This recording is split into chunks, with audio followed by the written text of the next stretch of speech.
Welcome back to Zaka Stokvel Insights, where we explore the world of stokvels and burial societies. This week, we are looking at business stokvels and their ability to empower and develop SMEs through funding with my resident guest expert, Thabiso Masudubele.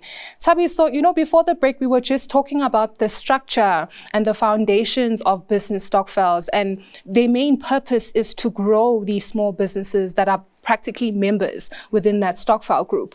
But can you just share, what are some of the advantages, except for the fact that you are not at the mercy of corporate, financial sector or banks rather, and what's the difference between that approach to bootstrapping as well?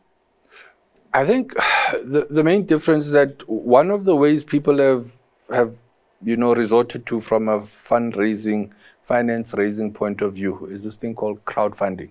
So you go out and say, I've got this great business idea, and you call on people to contribute however much they can contribute. So you don't have a ceiling or a minimum amount that people can do. So even strangers, what they call ghost investors, strangers dip in, and there's no expectation of a return, really. The expectation is that your business succeeds. So that's the broad principle of, this what do they call it, group fundraising, as it were. Now, the difference with stokvels is that the fundraising is done by people and it's not fundraising in the sense that it's fundraising, but it's actually in the form of monthly premiums. So it's very structured. It's not ad hoc. So with crowdfunding, it's something that's very ad hoc. It might happen once a year, once every 2 years, but you don't find people crowdfunding every month for their monthly overheads and their monthly capital expenditure requirements. So with the stokvel, that operates with individual business people, it's a lot more structured and it's organized and it's consistent in the sense that every month, every member pays a premium. So let's make an example. So you might find the 20 entrepreneurs who've opened a stokvel, and their stokvel is to help each other's businesses grow. Everyone contributes at the end of the month, 10,000 Rand. So you have 10,000 Rand times 20, 200,000 Rand in the pot every month. So they don't take that pot, that 200,000, into a financial institution. Instead, they say it's member number one's turn to get this 200,000 Rand, whatever's in the pot.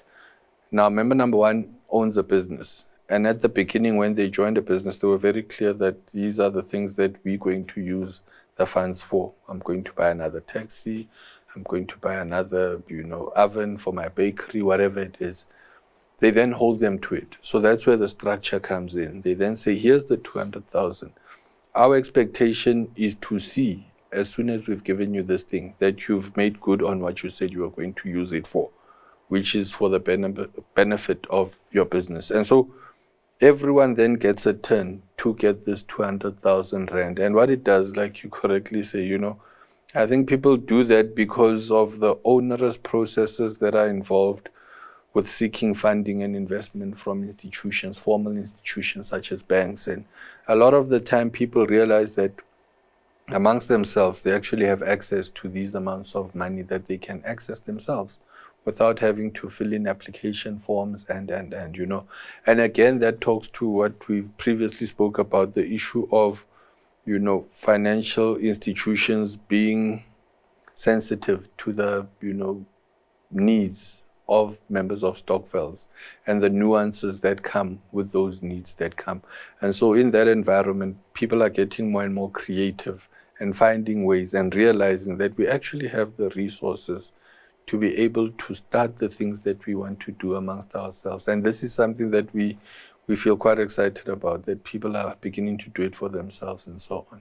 Now, looking at this specific case study, I just found it interesting that the main purpose of the stokvel is to fund small businesses, but they themselves need funding as well. How does this work? I think they've seen the success of what they do. So it's about scaling. I think they want to scale. And so a lot of things then come into the picture. They then have to be registered with the NCR and their legislative requirements. Now, I think they want to start working as a bank per se. And you'll recall that from a legislative point of view, it is okay to give each other money or lend each other money, provided that you are all members of the group. So there's an exemption for that. You don't have to be registered. But the minute they want to grow, for as long as they're wanting to grow and lend each other as members or grow the pool of members that they have, that's fine. So they then need to sit and say, let's be clear. When we say we're wanting funding for the group, funding for what? Is it funding for our current members or funding for people who are outside of our group? Meaning that, Thabiso can go and ask for funding from them. They're now becoming a financial institution. And it sounds like it's a mixture of both, because they are requesting, funding for themselves and to be able to, continue their work of empowerment and development of small business enterprises around their community. Yes, the best way to do that would be to ensure that every individual business owner in their community joins the Stokvel. That way they won't fall foul of legislation, because then the money would be operating within the context of a Stokvel. So if we're giving each other money within the context of a Stokvel, there's a lot of, leeway given to Stokvels, provided that you are a member of the Stokvel, the exemptions kick in.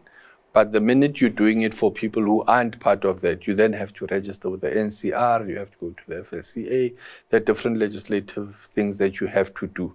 So that's the discussion you then need to have with them. But I think what they're doing, it would be good to scale with what they're doing. So if this model works in a particular community within that particular province, I think what they're interested in now is to say, right, we've done this, how can we scale it? So if I've got, we're a group of 20, one of our members has a bakery, we've been doing this for 2 years.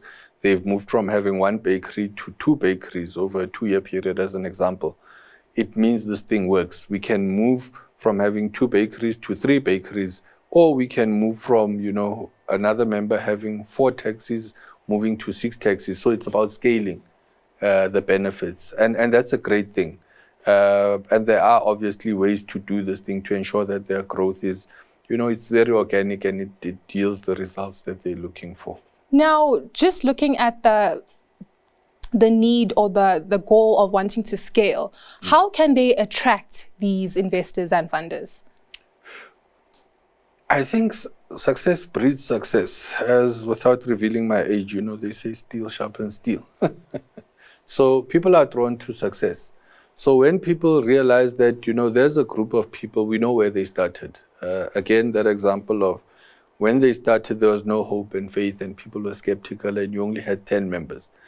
But what you need to do as a group consistently is to deliver on your objectives consistently. That's the best way to market your group.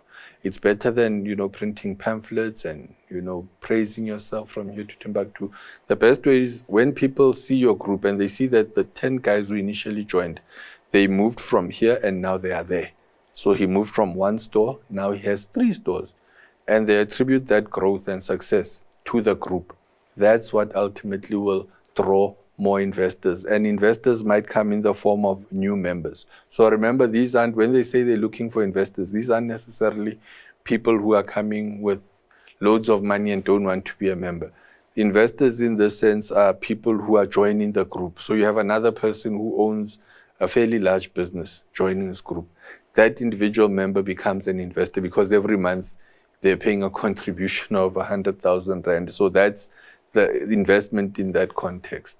All right, let's just put a pause on that. We will be back. There's so much more for us to discuss, actually. Stay tuned for more. We'll be back right here on Zaka Stokvel Insights. Are you a member of a Stokvel or burial society? We at Tyvision Media specialize in helping Stokvels and burial societies. Contact us for professional Stokvel and burial society administration, access to investments and funeral cover experts, and credible financial information. We will help your Stokvel and burial society to achieve your goals and grow. Contact us today.